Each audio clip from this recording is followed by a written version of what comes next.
आम्ही सगळे निघालेलो अक्कलकोटला। सगळ्यात प्रथम नमस्कार सगळ्यांना माझ्या चॅनलवर येण्यासाठी खूप खूप धन्यवाद। तर सगळ्यात पहिले आम्ही विठ्ठलवाडी टू अक्कलकोट ही ट्रेन पकडलेली। इथे एक संस्था होती आणि तिथे स्वामी महाराजांचं खूप सुंदर जीवनचरित्र होतं। आम्हाला खूप भूक लागली तर संस्थामध्ये आम्हाला रूमच भेटले। रूम खूप फुल झालेले आणि आम्हाला जाम भूक लागली म्हणून संस्थामध्ये एक भोजनालय तिथे आम्ही भोजन केले।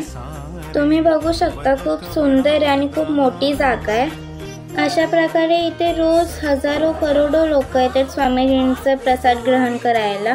या संस्थामध्ये कोणतीच कमी नाही। मग आम्ही गेलो स्वामीजींच्या मठामध्ये। इथे खूप सुंदर गोष्टी आहे घेण्यासाठी।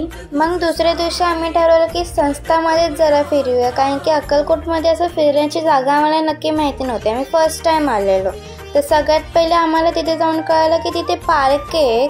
मग आम्ही तिथं गेलो आणि तिथे माझ्या फॅमिलीने पुण्याचं काम केलं। तिथे गाय आणि एक कुत्रा होता, त्याने बिस्किट खाऊ घातलं आणि चपाती दिली आणि तिथे संध्याकाळच्या 5ला जसा अंधार झालेला।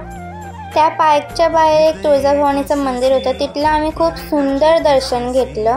त्या मंदिरात आम्हाला फोटोच नाही काढू देत होतं, कसं तरी काढून एक फोटो काढला। मग तिथनं आम्ही निघालो आणि तिथे शिवरायांचं दर्शन भेटलं आम्हाला। चला तर मग बाकीची डिटेल पार्ट 2 मध्ये बघूया। लवकर सबस्क्राईब करा।